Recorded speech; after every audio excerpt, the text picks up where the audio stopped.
Karl van der Hecken, quand on entend les propos de Serge Abad-Galardo, et vous reprenez évidemment que le dieu de la franc-maçonnerie, c'est Lucifer, ça veut dire que c'est une œuvre qui a pour objectif le mal, ou sous couvert... C'est pas explicite, évidemment. L'initiation maçonnique commence par la descente aux enfers, qui est typiquement d'origine rosicrucienne. Parce qu'au centre de la Terre, il y a Lucifer, ce qu'on trouve déjà aussi chez Dante, entre autres, dans les Divines Comédies. Il y a aussi donc le feu souterrain de Vulcain, mais aussi de Tubelcain, qui est aussi un forgerin. Voilà, tout ça se rejoint parce que, selon la gnose, il y a quelque chose de très platonicien, c'est-à-dire qu'il y a les idées ou les âmes préexistantes.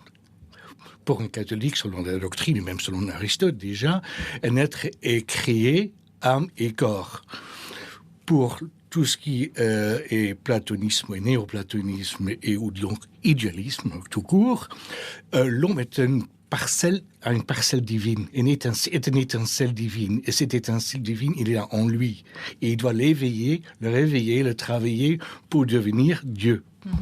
Un des dieux. Un des dieux, parce que bon, dans la Genèse, il est question aussi de vous n'avez qu'à tendre le bras pour manger de l'arbre de la vie, pour devenir un des nôtres.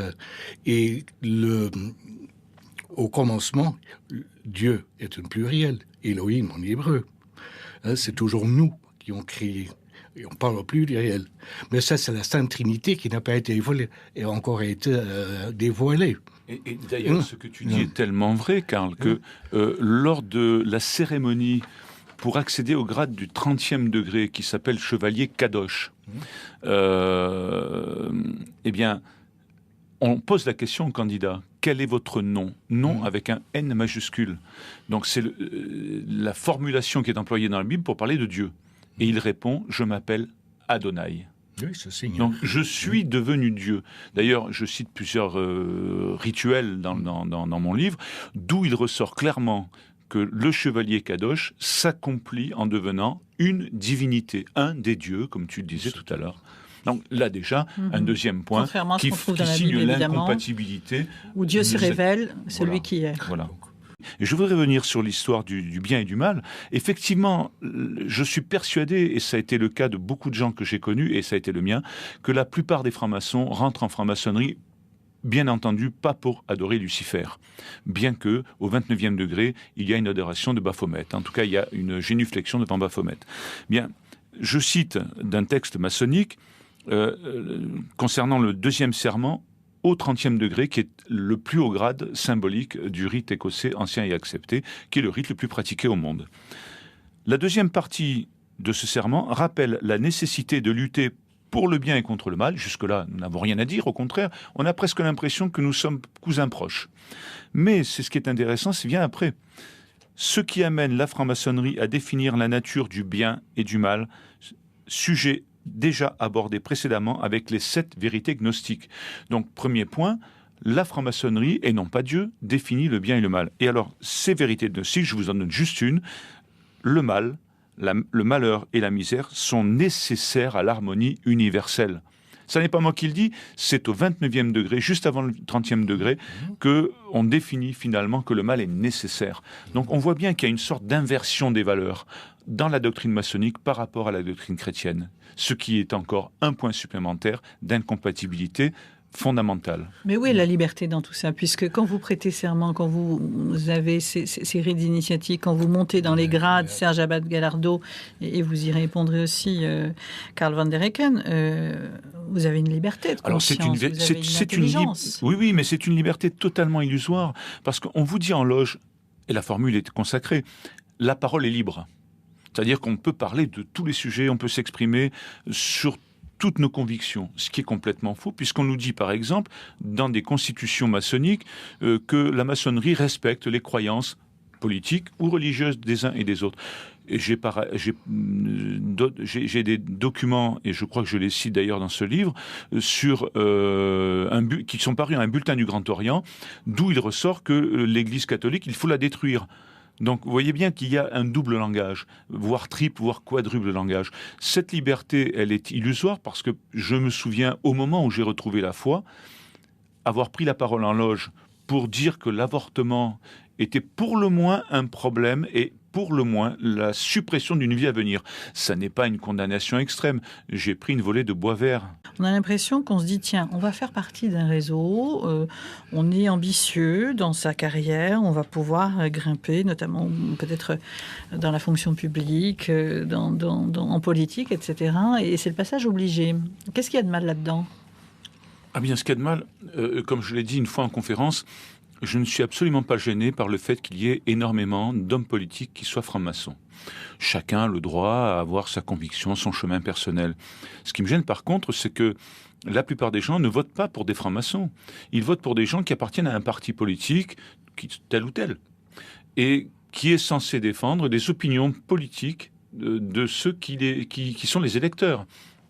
On s'aperçoit que finalement, les francs-maçons sont environ 0,3% de la population française, que nous avons, alors ce sont des chiffres que je tiens de sources sûres et de certains hebdomadaires qui ne sont pas suspects d'antimaçonnisme primaire. Il y a eu différents reportages, Voilà, effectivement, sur la représentation. Il y a environ 35% de parlementaires appartenant à l'Assemblée nationale et au Sénat qui font partie de ce qu'on appelle la fraternelle parlementaire. Une fraternelle est un groupement de francs-maçons de diverses obédiences et ce groupement n'est pas déclaré. C'est un groupement un peu fantôme. C'est une sorte de lobby, c'est un groupe de pression. Alors, quand on fait le compte, plus d'un tiers de nos parlementaires appartiennent à cette fraternelle, étant précisé que l'appartenance à une fraternelle n'est pas obligatoire. Je ne sais pas si Karl a appartenu à une fraternelle. Donc, il y en a qui ne sont pas comptabilisés. Il y en a qui ne sont pas comptés. Donc, je pense que, raisonnablement, on peut estimer à 35 ou 40% le nombre de parlementaires francs-maçons. Et d'ailleurs, un ancien président de fraternelle parlementaire, et je crois que je le cite dans mon livre, déclarait « Si j'arrive à jouer mon rôle de président, eh bien, des parlementaires de droite comme de gauche voteront comme une seule personne. » Sur des lois sociétales, bien entendu. Ça veut dire que toutes ces lois que nous avons aujourd'hui subies depuis une bonne dizaine d'années, qui sont des lois de société, en tout cas des lois sur la morale, d'une morale qui vient s'opposer à la morale divine, eh bien, sont votés par des francs-maçons. Et ça, les électeurs l'ignorent totalement. La question que je pose dans le livre, premièrement, je suis convaincu, et je pense pouvoir le démontrer, que la franc-maçonnerie est une religion. Donc, la loi de 1905 est-elle bien appliquée en France ? J'en suis pas certain. En tout cas, elle fonctionne comme une religion. Elle fonctionne comme une religion, c'est clair. Et deuxièmement, sommes-nous encore en démocratie, puisque les gens qui sont censés nous représenter représentent plus les idées maçonniques que les idées de leurs électeurs, me semble-t-il. Ça veut dire qu'un projet de loi est tout à fait soutenu par ces 30, 35, 40%. Mais plus que soutenu, puisque ces 35% sont uniquement les gens qui appartiennent à cette fraternelle. Comme vous le savez, il y a également d'autres intérêts qui vont venir jouer. Donc imaginez le poids de 35% de parlementaires sur le reste des parlementaires. Il y a également un aspect extrêmement important, c'est que la sécularisation dans laquelle nous nous trouvons aujourd'hui fait simplement que la plupart des gens trouvent ça tout à fait normal. En fait, la loge est un relais. La loge est un relais, et c'est comme ça que se diffusent des idées. Je dis dans le livre, je prends une citation purement maçonnique tirée du rituel. En fait, ça entretient le rituel. Les loges entretiennent de toute façon absolument. Ce rituel. Et puis dans cet extrait du rituel, il est dit nous avons combattu pour renverser en quelque sorte la morale divine avec des armes. Lorsque les armes ont été interdites, on l'a fait avec de la parole. Et lorsque la parole a été interdite, eh bien, on l'a fait avec nos idées. Mmh. Et la franc-maçonnerie croit à la force pensée. Donc, c'est l'aspect magique également que l'on retrouve dans le rituel qui va concourir également à la diffusion de cette espèce d'hérésie. Karl van der Hecken, pour terminer. Oui, je peux terminer. Je dirais qu'il peut vraiment arriver qu'un franc-maçon découvre dans la presse le lundi ce que l'obédience a décidé pendant le week-end. Exactement. Et il y a, ça va être très vite, il y a une question à l'ordre pour les loges. C'est-à-dire qu'on soumet à toutes les loges, de la Grande Loge de France, par exemple, une question qui touche à l'actualité, au moral, peu importe. De façon nationale. Nationale, voilà. Oui. Donc, mais ça va faire combien ? 1500 réponses, peu importe, qui partent dans tous les sens. Nous,